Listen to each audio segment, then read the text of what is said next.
Duterte, dyan sa pataas.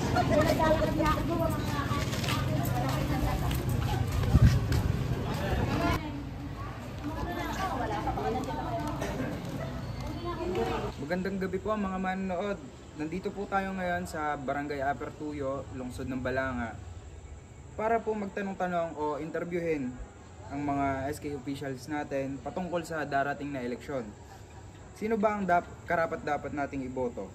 Samahan niyo ako, alamin natin. Tara! Magandang gabi po, Chairman, SK officials. Thank you po sa pagpakonlock niyo sa akin para ma-interview o makapanayan po kayo ngayong gabi. Pwede po ba kayo makakilala? Ako po si Balarando, SK Volunteer Head. I'm Jean, SK Nurse ng Tuyo. I'm Eliza, SK Secretary of Barangay Tuyo. Hi, ako naman po si Isaiah, SK Chairperson ng Barangay Tuyo. Sabi niyo ngayon sa mga pagiging isang good leader. For me, yung perfect definition ng good leader is who can effectively guide, tapos marunong makinig at tumanggap ng suggestion ng iba. Tapos, kaya niyang i-inspire yung mga nasasakupan niya para ma-reach yung goal na gusto niya. Ikaw? Consider naman natin good leader ang isang tao kung naging effective siya mismo sa nasasakupan niya at kung naging effective ba talaga yung mga nagagawa niyang project for the people na nahawakan niya. Tama din naman na. For me, responsible, tsaka may isang salita, kayang panindigan yung sinasabi niya. Ikaw first. Sa akin, hindi, sa akin, mostly naman kasi nasabi na, though it's our own opinion din naman. So, for me, isa sa mga characteristic as a good leader is you should be accountable, responsible, and mindful. Mindful talaga. Kailangan kasi talaga natin, bilang isang politiko, kailangan din natin makinig sa nasasakupan natin. Totoo. Tsaka when it comes to decision making kasi, kung gusto mo talaga maging effective leader, hindi mo dapat iniisip kung ano lang yung gusto mo. When it comes to decision making, kailangan hindi lang siya beneficial for you, for the people you know, but for everyone. Hindi, kasi may mga decision tayo sometimes na minsan pabor lang sa atin, kaya okay sa atin yun. Pero at some point, we don't realize na syempre meron din mga ibang aspect na kailangan nating i-consider. And next is accountable. Dapat sa kung ano man yung gagawin natin, marunong alam natin kung paano natin papanindigan yan at tatanggapin. Hindi sa lahat ng pagkakataon ng isang leader ay laging tama, laging nasa katwiran, at laging alam kung ano yung gagawin.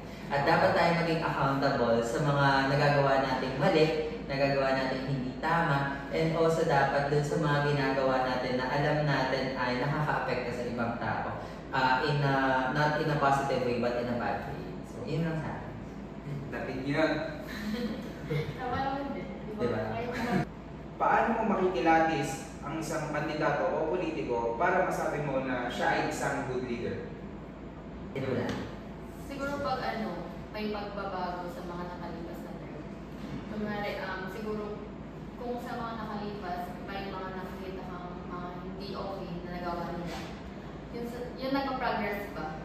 May progress. may yung improvement. Nakikita mo na parang may napupuntahan yung pera siguro. May goal. yung namamanage ng tama yung budget. Yun. Kasi sinabi na ate siguro, like may napatunayan na gano'n. Ay, pasama. Kahit Siya mga hindi na. Tingin na. Parang mapagsabi. Naman nating good leader yung tatakbong kandidato kung may nagawa na ba siya at kung ano pa yung magagawa niya bilang kandidato. Parang meron siyang ilalatan ng plataforma. Grabe naman. Ikaw. Hindi. Siguro para sa akin hindi ako na pwede na. Paano ko malalaman na ang isang humahabol or ang isang running candidate ay good leader? Siyempre, hindi naman natin agad makikita kung siya ba talaga ay good leader. But we need to be intelligent as a voter. Siyempre, hindi dapat tayo umasa sa kung ano lang yung nakikita natin physically or nakikita natin sa mga promotions, yung nakikita natin when it comes to campaign periods. We should do our own research as a voter. Kailangan i-background check natin yung mga candidates wherein dapat makita natin. Tama si Gine, dapat yung may napatunayan na, yung may achievement, at yung alam natin na talagang mapagkakatiwalaan at makakapag-rely tayo on them. Kasi hindi lahat ng humahabol or hindi lahat ng tumatakbo when it comes to politics or hindi lahat ng politicians ay reliable. Hindi lahat sila pwede mong, hindi ka pwedeng mag-rely sa kanila. Yun lang. Oo, kasi lahat kapag during campaign period, Lahat mabait. Diba? Lahat Lahat- maganda ang lahat ng pinapakita. hinihingi mo may bibigay nila. Yes. Pero once na pag nakaupo Nakaupo na, wala na. nakalimutan na nila lahat ng mga Oo. Tama. mga Kaya nga sabi, di ba, promises are just fake lies, promises are made to be broken. So, ganun din when it comes to politics. Yun lang. Sabi namin, di ba? Para naman sa mga botante o kagaya natin na botante, tayo, ano ang masabi o maipapayo mo sa mga kapwa nating botante? Lalo sa mga younger generation ngayon kasi more on sila di ba? Alam na nila or meron silang dito na nare-research na nila o parang nakikilatis nila based doon sa past na nila term, mga ganon. Ano yung maipapayo nyo sa mga susunod na boboto? maging matalino sa pagpili. Huwag tumepende sa kung ano lang yung nakikita nyo habang campaign period pa o pinapakita ng mga tao sa social media o huwag kayo tumepende sa mga dahil lang inaano sila ng mga idol nyo. Pinopromote sila ng mga idol nyo. Yun, maging matalino lang sa pagpili. For me, ayun, same kami ng thought na vote wisely. Lagi naman as always. We should be vote wisely. Kailangan tayo as a voter, kailangan tayo bumoto ng matalino at ng may puso. Siyempre, hindi sapat na dapat matalino lang tayo sa pagboto. Dapat ginagamitan din natin ang puso. Siyempre, dapat dun tayo sa, kailangan pagboboto tayo. Kung ano yung feeling natin na talagang, or naramdaman natin dun sa isang sabi. Hindi, biro lang. Ayun, maging matalino tayo bilang botante kasi sa atin nakasalalay ang future natin. Yes. Kaya lagi natin tatandaan, especially tayo as a voter, kapag hindi tayo bumoto, or lalo na yung mga, syempre may mga botante na hindi bumoto, di ba?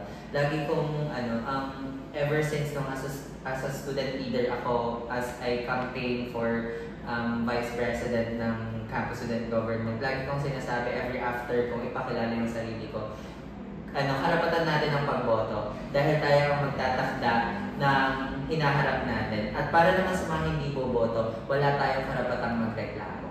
Yun lang, maraming salamat po. Pagod ka. Ikaw, kayo, ano Siyempre, sabi nyo? karapat dapat na iboto. Ako ba to? Make sure na check nyo yung platform nila kung malalim na ba yung kaalaman nila about politics. Ano naman yun tawag dito. Huwag lang magpapadala masyado sa mamubulaklak na salita ng mga politicians. Kasi pagdating talaga sa mga campaign period, sobrang gagaling nila magsalita. Ganto ganyan, marami silang proyekto na gagawin, maganda yung buhay nyo pag binoto nyo kami. Huwag masyado magtingin doon. I-fact check muna natin kung ano na ba talaga yung nagawa nila at ano pa talaga yung magagawa nila para sa atin. Tama naman. Ayan. Kaya para sa mga natin dyan, botante, piliin nyo yung dapat, yung leader na para sa atin. Kasi doon lang tayo magre-rely as sa future natin. Sila ang magdidikta kung ano magiging future natin, mga kapwa Pilipino. Yun lang.